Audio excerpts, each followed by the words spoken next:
Well it's Virat Kohli versus Shubman Gill for Ishan Kishan. एक तरफ Gujarat Titans जहां पर उनके बेस्ट फ्रेंड हैं, एक तरफ विराट कोहली मतलब आरसीबी मतलब चेन्नई स्वामी, जहां लोग शायद ड्रीम कर रहे होंगे कि यार विराट और ईशान अगर ओपन करेंगे तो मजा आ जाएगा। सो यस, दो ऐसी टीम और एक ऐसा कॉमन इंसान जो दोनों की रिक्वायरमेंट को फुलफिल कर सकता है। अगर आप पैसे की तरफ देखोगे तो आपको आरसीबी दिखेगी, लेकिन अगर आप पास्ट की तरफ देखोगे तो आपको दिखेगा गुजरात टाइटंस। पिछले मेगा ऑक्शन में अगर कोई टीम अंबानी साहब से मतलब मुंबई इंडियंस से लड़ाई कर रही थी ईशान किशन के लिए तो वो गुजरात टाइटंस थी। गुजरात टाइटंस 12.5 करोड़ तक बिडिंग में लगी हुई थी, लेकिन फिर अंबानी साहब रुके नहीं और 15 15 करोड़ तक चले गए। उतने पैसे देने के लिए गुजरात उस टाइम पर रेडी नहीं थी और इस वजह से ईशान जो है वो एमआई की तरफ चले गए। लेकिन इस बार एमआई ईशान के लिए नहीं आने वाली है, थोड़ा श्योर शॉट है। उनके पास एक आरटीएम जरूर है, लेकिन वो ईशान पर नहीं लगाने वाले। अगर उनको रखना होता तो वो 15 करोड़ वाले पर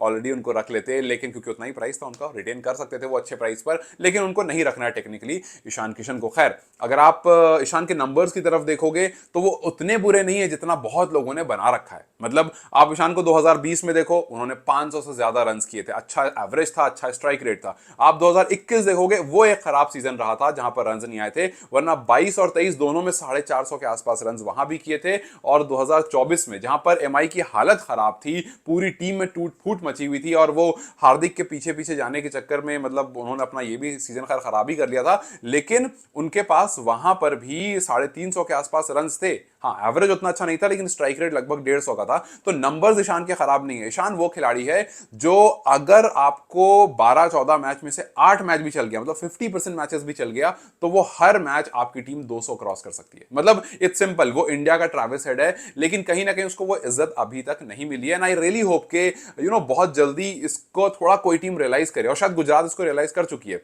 मे बी गुजरात का एक रीजन ये भी होगा कि जी शुभमन गिल है, एक बढ़िया पेयर होगा, अच्छी बॉन्डिंग है दोनों की, बहुत अच्छे दोस्त हैं, और एक ऐसा पेयर जो अच्छा दोस्त है, अच्छा बॉन्ड शेयर करता है, वो इवेंचुअली टीम में अगर आ जाता है तो टीम का इन्वॉल्वमेंट बहुत अच्छा होता है। सो यस, गुजरात के अपने रीजन और बहुत सॉलिड रीजन है। तो गुजरात के पास लेकिन उतने पैसे नहीं है, प्रॉब्लम ये है सिर्फ गुजरात के पास 51 करोड़ है, गुजरात को पूरी टीम तैयार करनी है। वहीं आरसीबी के पास जो है वो 83 करोड़ है। तो आरसीबी के पास पैसे ज्यादा है, लेकिन आरसीबी का मामला फंसा हुआ है। आरसीबी ऋषभ को भी लेना चाह रही है, आरसीबी कंफ्यूज है कि जी ऋषभ और ईशान में किसको पिक किया जाए, फिर केएल राहुल को भी उनको टीम में रखना है। सो केएल राहुल, ईशान किशन, ऋषभ पंत, इतने सारे विकेट कीपर बैटर तो एक साथ आएंगे नहीं।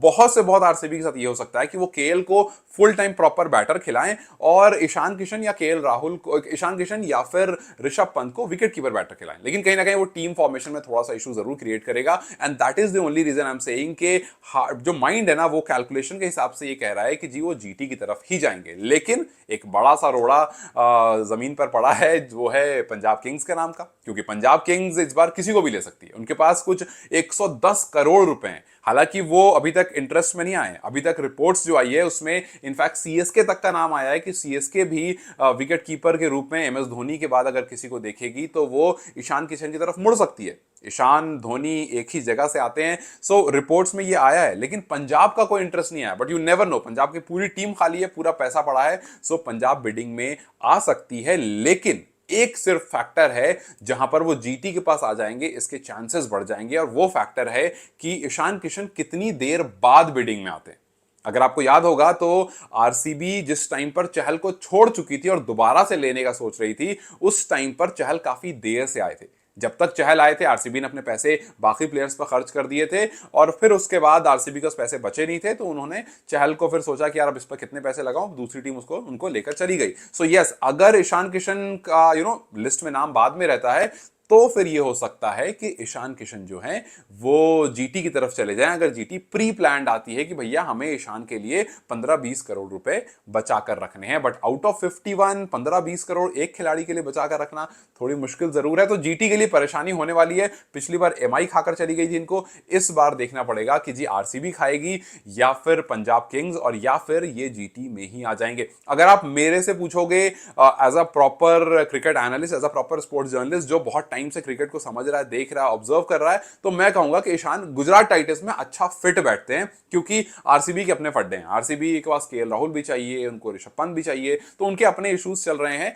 और यहां पर कैलकुलेशन के हिसाब से वो जीटी में बहुत अच्छा फिट बैठते हैं। बाकी ये तो वक्त ही बताएगा कि ईशान किस तरफ जाने वाले हैं, जीटी, पंजाब, आरसीबी या फिर कोई नई टीम ऑक्शन में कोई ऐसे प्लान लेकर आ जाएगी जो बिल्कुल चुपचाप से आएगी और ईशान पर पैसे लगा देगी। लेकिन एक बात तय है कि ईशान इस बार काफी हाई डिमांड में रहने वाले, बिकॉज कमबैक भी अच्छा किया है, बुशियाऊ में रन स्कोर किए, सेंचुरी लगाई है, दुलीप ट्रॉफी में रन किए, तो सेंचुरी वेंचुरी लगाकर आ रहे हैं। और इंडिया के पीछे मैचेस ऑब्वियसली ईशान जबरदस्त खेलते हैं, तो वो भी फैक्टर नहीं है कि कहीं बाहर खेलना या ऐसा कुछ। तो ये बात तो हर कुल है कि ईशान का इस बार अच्छा भाग खुलने वाला है, लेकिन देखना ये होगा कि कौन सी टीम ईशान किशन के पीछे जाएगी और कितने पैसे तक ईशान किस पर्टिकुलर टीम को सेल आउट हो सकते हैं। खैर आपको क्या लगता है, कौन सी टीम ईशान को पिक करेगी और करेगी तो कितने अमाउंट में, कितने करोड़ में करेगी, जो कमेंट्स में जरूर बताएं। And till then just wait करते हैं और देखते हैं कि ऑक्शन आते आते कैसा आता है। अगर आपको वीडियो पसंद आई हो तो लाइक और शेयर जरूर कर दें।